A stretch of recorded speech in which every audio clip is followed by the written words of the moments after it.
Very good morning. So we started this India-China international relations series. Till now, we completed South China Sea dispute and OBOR 3 parts. And now we are in part 4. First we discussed about OBOR. Next we discussed about criticisms against OBOR. Third, India's objection to the OBOR.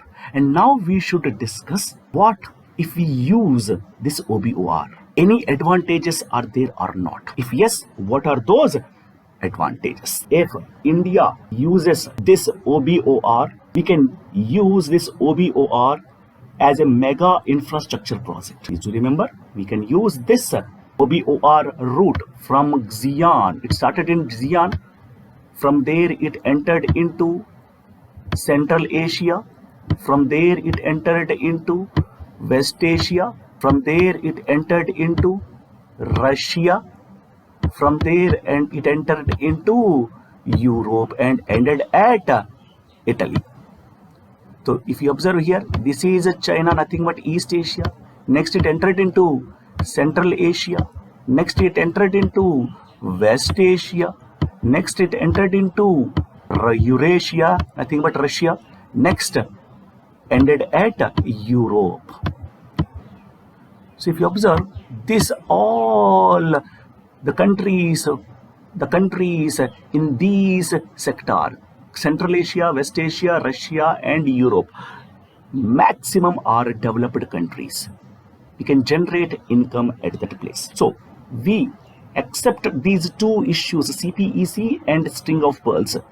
We can use this OBOR as advantage too. Like instant connectivity throughout the world, fast movement, having a skilled workers. So economic growth will expand as a result for those countries only who align with this OBOR. So regional transport can be achieved.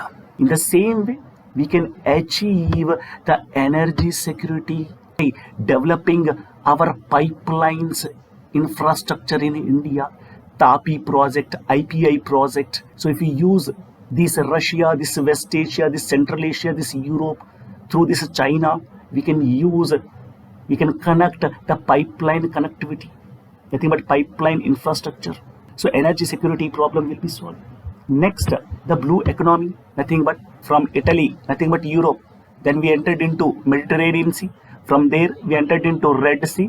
From there, we entered into Arabian Sea. From there, we entered into Lakshadweep Sea, Indian Ocean. From there, we entered into South China Sea. From there, we can enter into South Korea as well as Japan. Complete maritime will be benefited for us. We can increase our blue economy. So, if we use these OBOR, we have more advantages than the disadvantages. Only the two disadvantages are there. What are those two things? CPEC and SOP. Apart from these two, remaining are advantages. If we use these routes, India can solve their unemployment issue. Please do remember, guys, what this Prime Minister of Malaysia criticized.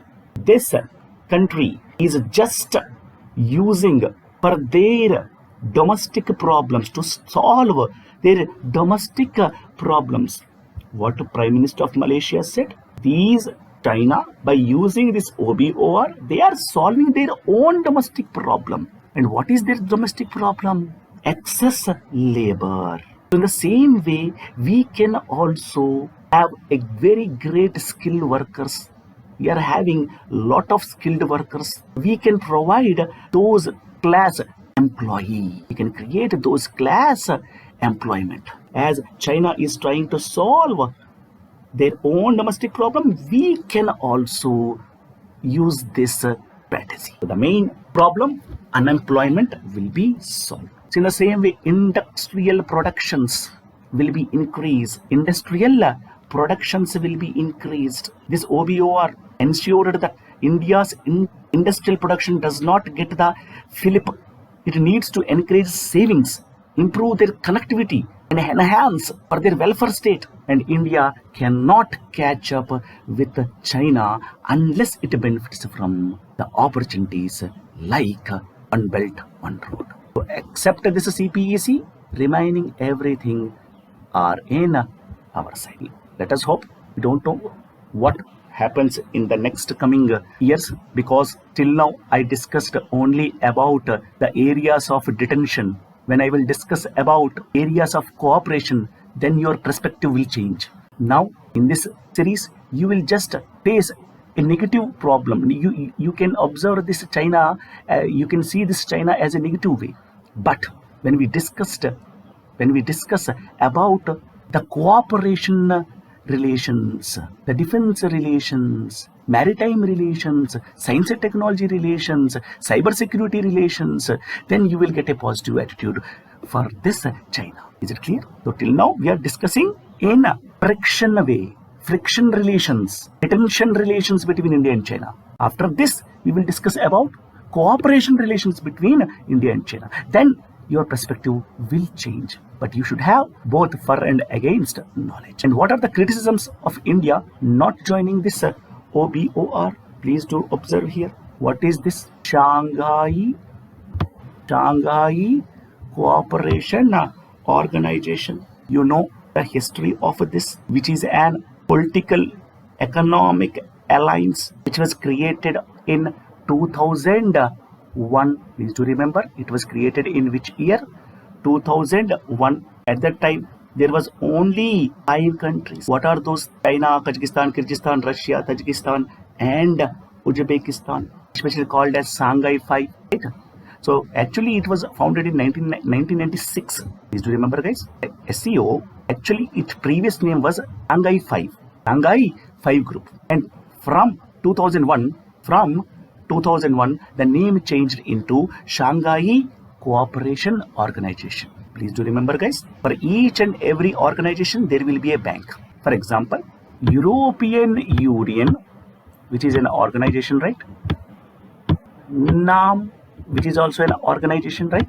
In the same way, BRICS, as European Union is a organization and it will be supported by European Central Bank for the functioning of this European Union.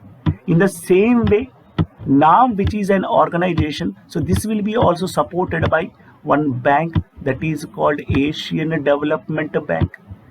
BRICS is a organization which will be supported by one bank, that is New Development Bank. In the same way, this SCO will be supported by this AIIB. Please do remember, guys, what is the bank of SCO? AIIB. And here India should support a BRI project.